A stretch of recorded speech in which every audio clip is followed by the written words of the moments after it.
Hello. It is me, Catherine, and this is another episode of Things I'm Trying to Be Educated in.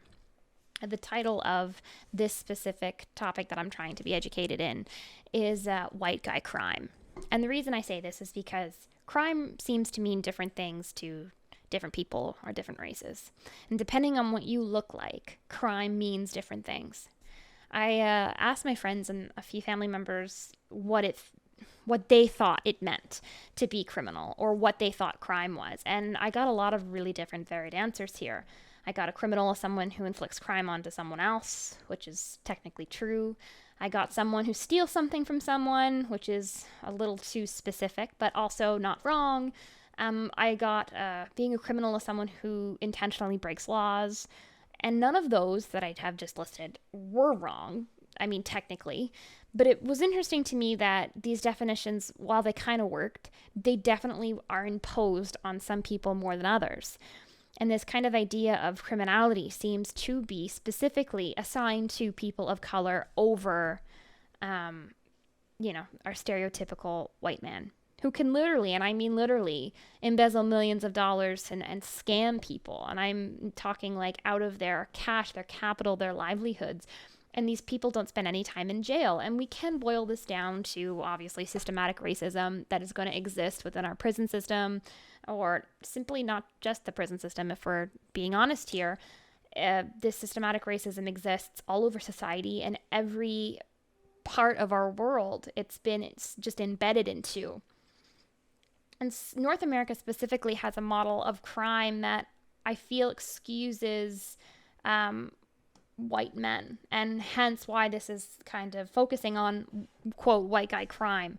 So these are crimes that I'm going to be talking about that I think specifically white men are able to perpetrate and either receive minimal consequences or absolutely no consequences.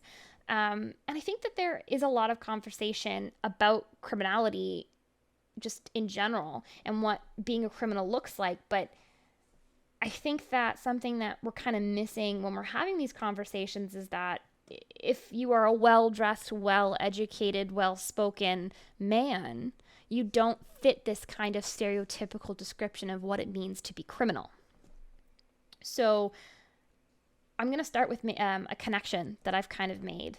And I think that it's pretty evident, and I don't think you need to be a rocket scientist to figure it out. But the more money you make, regardless of who you are, but specifically fitting with a white guy, the easier it is to steal, the easier it is to perpetrate these types of crimes or crimes in general, to get away with things that the average person who doesn't, reek of Ralph Lauren cologne and wearing Banana Public jeans, that they can. It's so much easier for them to access these spaces where they're able to contribute in, criminal activity.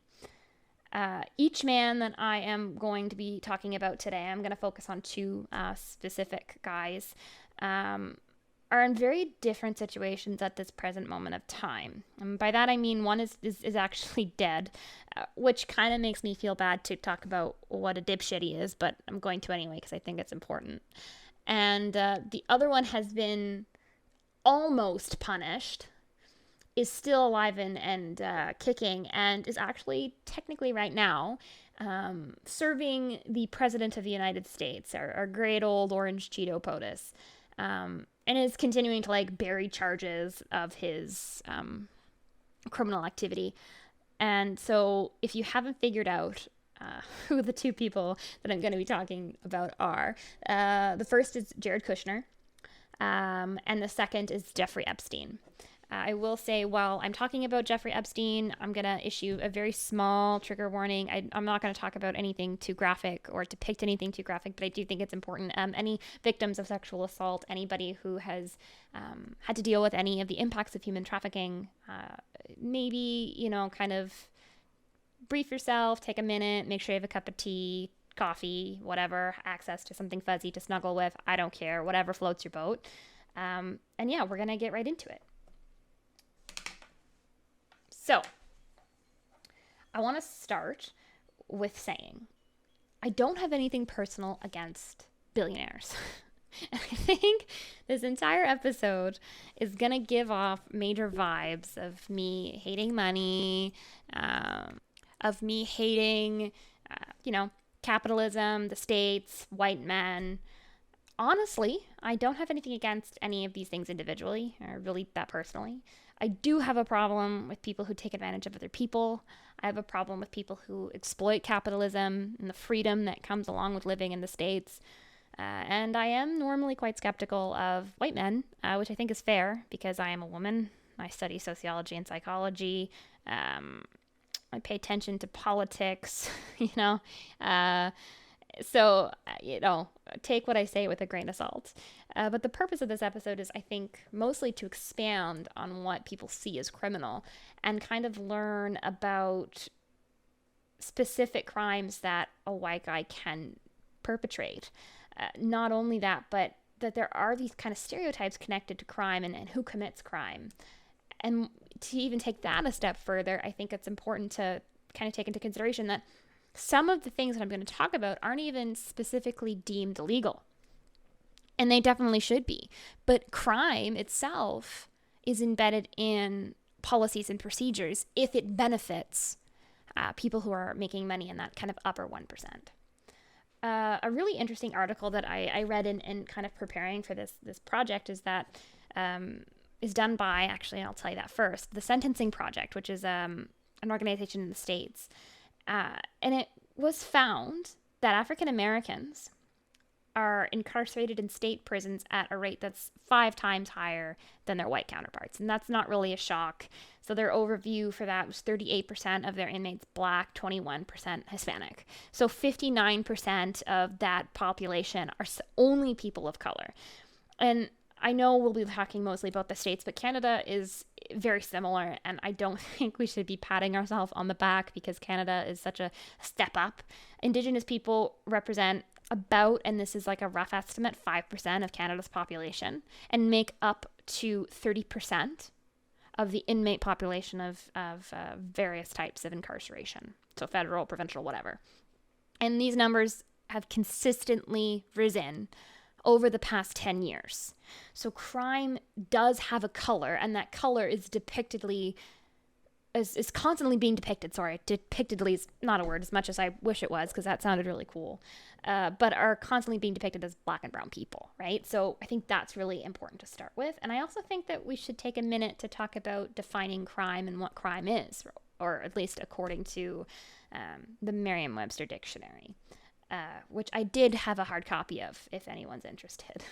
So crime is defined as an illegal act for which someone can be punished by the government, a gross violation of law, or a grave offense, especially against morality. And then a criminal is defined as guilty of a crime. So, criminal for me is someone committing a harmful, dangerous, negligent act, understanding what they're doing is wrong, but they do it anyway. To me, that is what a criminal is. A criminal is not simply someone who is guilty of a crime, because in some of these cases, as I mentioned, these acts are not specifically illegal, but they know by doing this thing, but whatever it is, that they're putting someone in danger, it's negligent, and they know it's wrong, but they do it anyway, or they have an understanding at least that something is wrong, right? And I do think that crime is an interesting thing to define because it's going to kind of depend on the area where the geographical location is going to alter if it's considered a crime in that area or not. So if you kind of think about that, there are things that are legal in Canada that are definitely not legal in other countries. And a really good example of that is gay marriage. Here it's legal. Members of the LGBTQ2+ community are able to have weddings, are able to show their emotions in the street. But if you take that to another country like Russia, not only is same-sex marriage illegal, public showings of being gay, of public displays of affection with someone of the same sex is also a crime and can be federally punished through prison. So the definition of crime, I think, in itself should change depending on where you are. And that's something that I don't think people really take into consideration when they're talking about crime. So now we're going to jump into the first white guy I want to talk about, who I literally will refer to as a human weasel. Literally everything about this guy screams weasel to me. Most recognizably, this guy is known for being married to Ivanka Trump. Together they have 3 children. And again, talking about someone's father so poorly kind of makes me feel bad. But I guess it does kind of go to show you that, every criminal out there is someone's kid. And there's a possibility that any guy who's committing a crime or woman who's committing a crime is someone's parent. But it's important that you hold people accountable and you hold people in positions of power to a higher standard. And I think because of Kushner's newfound position of power, that we should be holding this guy accountable. And we should be holding him to a higher level, higher standard.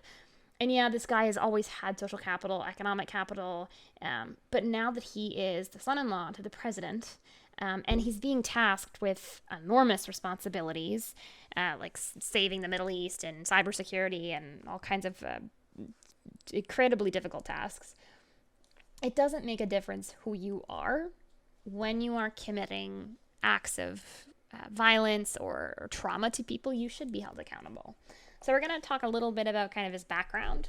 Kushner is from New Jersey, and he took over the family company from his dad, Charles. So Kushner Companies is the name of that business, and it was primarily, and still is today, primarily real estate development and rental companies' property. So they rent out commercial buildings, they rent out residential buildings, they build, they, quote, develop, whatever. But there have been a ton of connections made with this company and various political campaigns over the years. He grew up really privileged in every sense of the word. And he had money, quote unquote, good looks, which I don't see because I literally, like I said, I look at this guy and I see weasel. And apparently he did also have like a lot of book smarts, specifically when it came to money and business. Which was good when he took over the company. But why he actually took it over is an interesting story, and I think really shows you the moral compass of the family and how that operates. So his father, Charles, was sent to jail and did spend time in jail for conspiracy, tampering with government witnesses, and improper campaign financing. So this guy was connected to the Bloomberg campaign. He had personal friendships with the Clintons. Like, the list goes on and on and on. But there was actual evidence showing that Charles, the father of Jared, had hired a prostitute to engage in compromising behavior with his brother. And that's kind of like an indirect quote. And he attempted to record these compromising behaviors with the prostitute in order to show that his brother wasn't capable or should be involved in the family business. So after all of this kind of came out, he was sentenced to 2 years in jail. However, he claimed that he was an alcoholic and needed treatment. So he joined a rehab program, and with that kind of combined, his sentence was reduced to 12 months. So he was only serving literally half of the time that he was sentenced to. And I also want to kind of highlight here that I don't necessarily believe that, claim that you're claiming that you're alcoholic is like a negative thing. There are so many people who struggle with substance addictions in general, and those people end up in the criminal justice system. And I think that it's so great that if this is true and he was an alcoholic, that he was able to join a rehab program. But what I find really fishy is that this was never something that was discussed in the trial. It was after his sentencing. And this same privilege is not often offered to people who make it very evident and very clear that they have problems. So I think that's just something that we should kind of take with a grain of salt and think about a little more diligently if possible. So when this all happened, Kushner was 25. So that left him the company at age 25, which is terrifying because it's literally 2 years older than what I am right now. And I just don't think that I could, at 25, have the emotional maturity to run $1 billion company. But people who worked for him claimed that at first he really did seem to know what he was doing, and he purchased a paper in New York called The Observer, and this was like his first really major move on his own. He really did claim that he was going to save the media industry, he was going to save journalism, and buying The Observer was the way he was going to do that. So none of this is inherently criminal. But I think that that backstory is important. And I think that the issues with Kushner and his company are that they're like glorified slumlords, but like on an even bigger, a bigger scale, which is terrifying. And his company has been described by people who work there as people who are literally gambling, masquerading as landlords. And that shouldn't be a thing. The criminal nature of what this company is doing, I'm going to try to get into as much as possible. But I first want to mention that there's a show on Netflix called Dirty Money. And a lot of the information that I found for this episode, I got from there, along with some other articles. But this show is a must watch, and I would highly suggest any episodes involving, figures There's also one on the maple syrup mafia, which is a more Canadian context and is absolutely fantastic, and would totally watch that. But let's kind of start with the first of the illegal activities that this weasel man is involved in.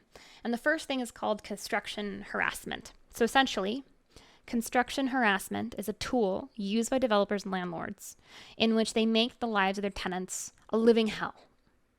It's actually considered by law to be physical and psychological torture. So this can be made from anything from nonstop construction, not fixing dangerous problems the building may have, not like forcing people, or not forcing people, but forcing people to live in hazardous spaces and forcing them to continue paying rent, even if these, they have like a gas leak or fire codes aren't up to par. Right? So Kushner Companies does all of this, but in like extremely evil ways. So the first way that he does this is he buys out rent-controlled or rent-stabilized buildings, specifically in New York. Like, this is where it's easiest to do that, because rent control is literally the only thing that protects tenants in the United States.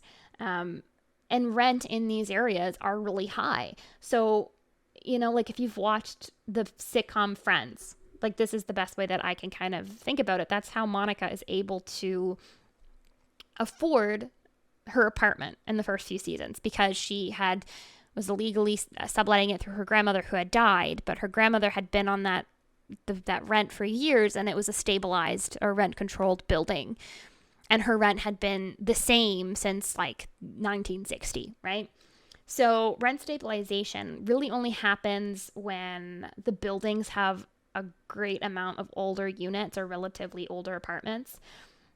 And when you live in these buildings, your landlord can only increase your rent by a small percentage. And that percentage is determined by a rent guidelines board every few years. And it's kind of a hot topic and it's kind of controversial, but that's how it works. So Kushner will buy these buildings that have been stabilized.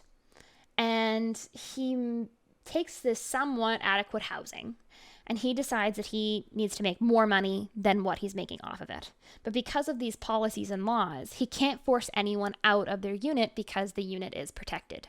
So he starts things like all-day construction, hiring people to run up and down stairs, screaming at all hours of the day, making people's lives completely miserable and unbearable living in these spaces. And I'm not just talking like, construction adding shelves or fixing bathroom problems. Like, I'm talking 24 hours a day, 7 days a week, screaming, drilling, sawing.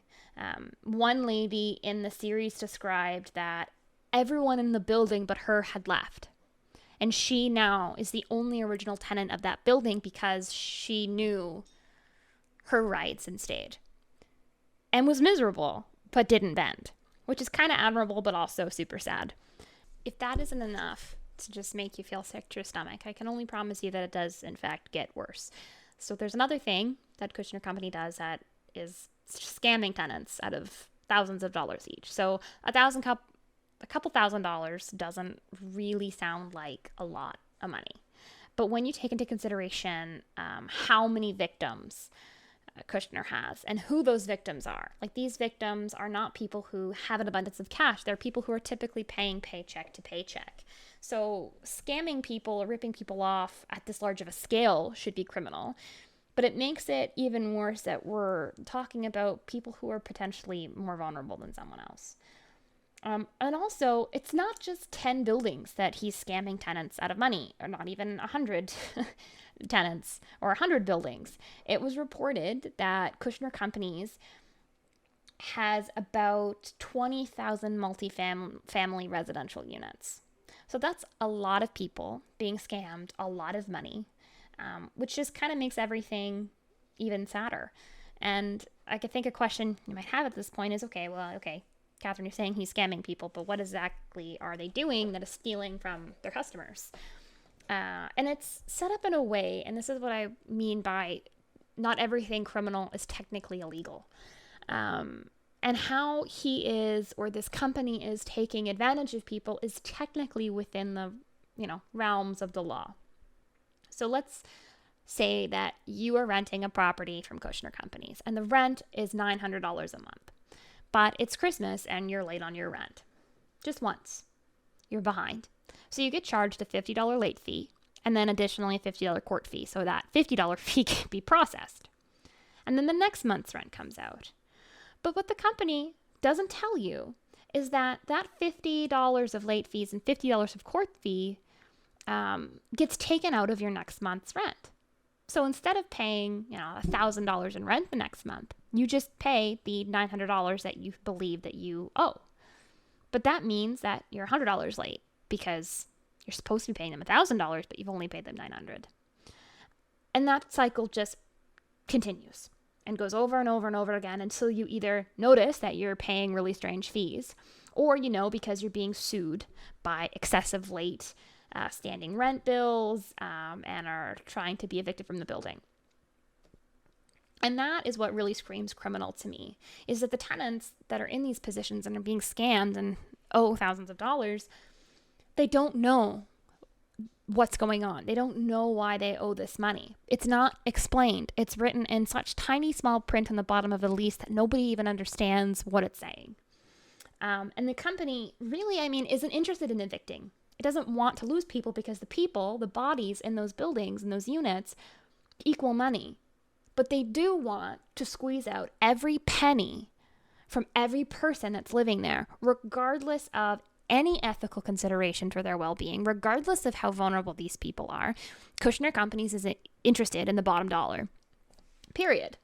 So, of course, he's never been charged personally or sentenced in court for any of the issues we just talked about above. However, the most disturbing part of his criminal background, if you will, was when a whistleblower surfaced with a lot of evidence to suggest that the company didn't own certificates of occupancy for a great deal of the properties in downtown New York. So if you're not aware what a certification of occupancy is, it's essentially like the comparison I would like to give is that it's a bus driver driving a bus full of children and they don't have a license to drive. So this certificate is equal to a license. And when you have this certificate for your building, it's proving that all of the needs of the building are up to code. So adequate fire safety, adequate plumbing, adequate electrical, adequate safety equipment, etc. The list goes on. So the buildings that Kushner is renting out have not been certified, and a large amount of these people don't even know. And this offense is very, very, very criminal. It is very illegal to rent to people without this certificate because they could be living in really dangerous situations, like not having adequate fire exits, not having adequate fire alarms or fire extinguishers or carbon monoxide testers or, sensors. The electrical could be faulty and, explosions could happen. Literally, it is extremely illegal to not live or to not have one of these certificates and be living in a building or to be renting a building.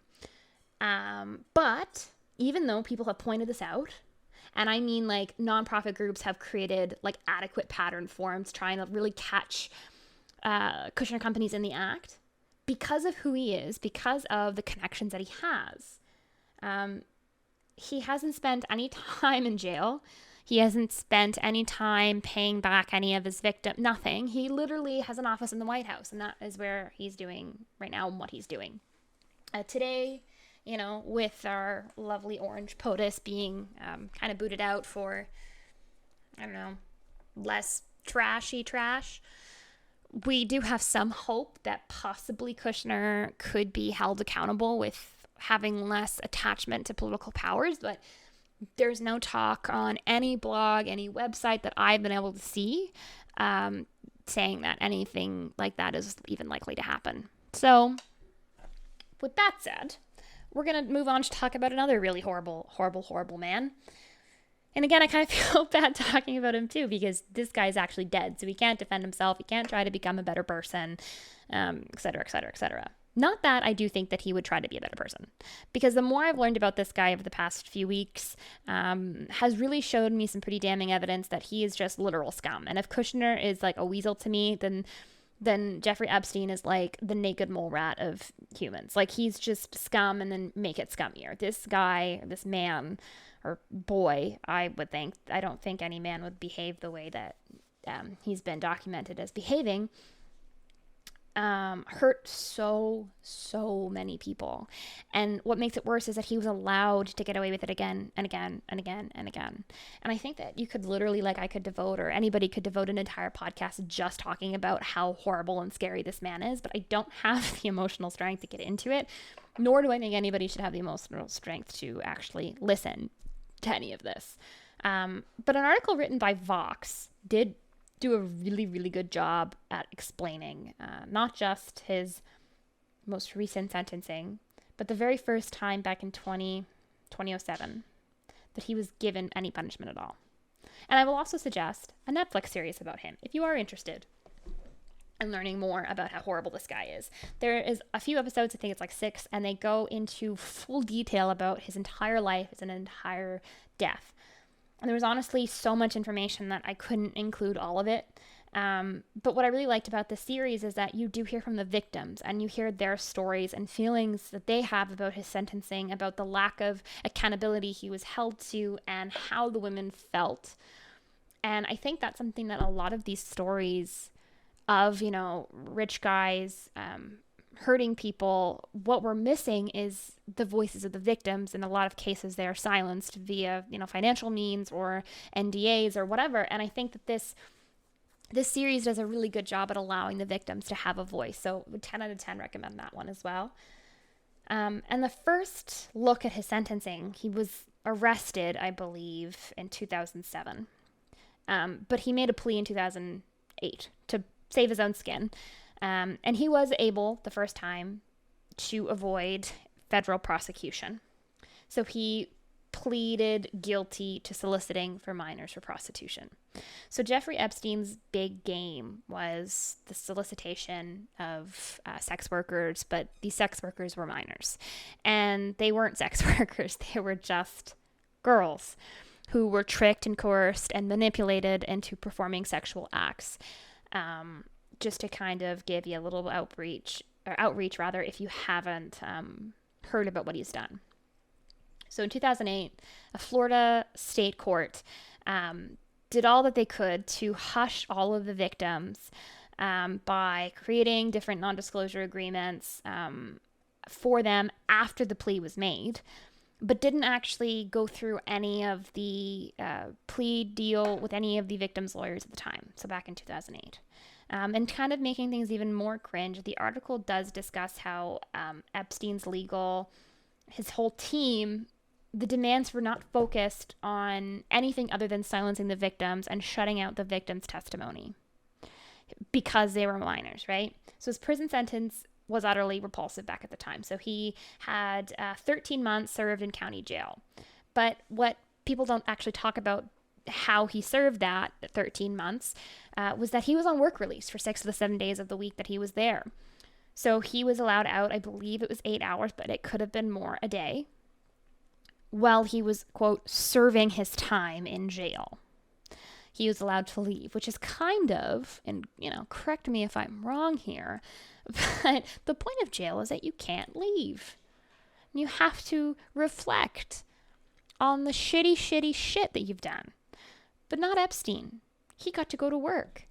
And there were reports by his staff that during his work hours, 8 hours of work every day, 6 days a week, he had still young girls coming in and out of his office during the time. So even when he was in jail, literally plead guilty for his offenses, he was continuing to hurt women and no one was saying anything. So I think this is a really good example of how white men have a different experience in jail, but specifically white men that have money are allowed to do anything that they want as long as they have the cash to back it up. So USA Today did estimate in 2019 that he was worth, just to kind of give you a ballpark figure here, $500 million. But he also had assets worth over $1 billion. But no one can ever really tell you what he did for a living, how he made money. Every article kind of says something different about how he worked in finance and he was into finance and real estate and blah, blah, blah. But no one ever could tell you exactly what he did, which I think is also kind of interesting. And there had been speculations that he was involved in the world of human trafficking, and that's part of how he made the money. But again, there's no confirmed documents that gets into that. So yet another thing that makes this guy criminal, no matter how you try to spin it, is share his victims with other wealthy men. So by this, I mean that he kind of outsourced his women for his upper echelon of other white guys. So Donald Trump being amongst the men who visited the, esteemed, quote, pedophile island, which was Jeffrey Epstein's private island in the Virgin Islands. Bill Clinton was another guy who visited this island. Prince Andrew from the House of Windsor, which is a crazy, crazy story. Prince Andrew and the royal family denies that he was even friends with Epstein to begin with, which is kind of hard to argue when there's photographic evidence that, Epstein and Prince Andrew, if you're listening, I will, even though you're an asshole, I will still be polite and refer to you as your proper royal title. They have pictures together. They have pictures with Epstein and Prince Andrew, and not to mention that there's also pictures of Prince Andrew with young girls who have since said and reported that he had assaulted them, which I can imagine the Queen just kind of sitting there with her cup of tea and tiara on, condemning her son about the inappropriate behavior. But maybe I'm just dreaming there. In 2019. Jeffrey Epstein was arrested for the second time. This time, he was charged with sex trafficking and conspiracy to engage in sex trafficking. So despite the best efforts of his extremely that's again, not a word, but his extremely well-paid legal team, this time he was denied bail and he was given a much harsher sentencing. But now we're kind of going to get into a bit of almost conspiracy. And to what I think is actually probably the most under-discussed conspiracy theory of our generation, because Epstein on the 24th of July of the same year died in jail before his trial.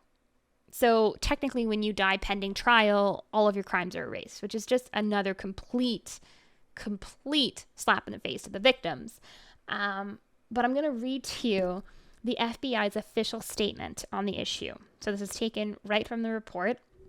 And it says, quote, on Saturday, August 10th, 2019, at approximately 6:30 a.m., inmate Jeffrey Edward Epstein was found unresponsive in his cell in the special housing unit from apparent suicide at the Metropolitan Correction Center in New York, New York. Life-saving measures were initiated immediately by responding staff, and staff requested emergency medical services and life-saving efforts to continue.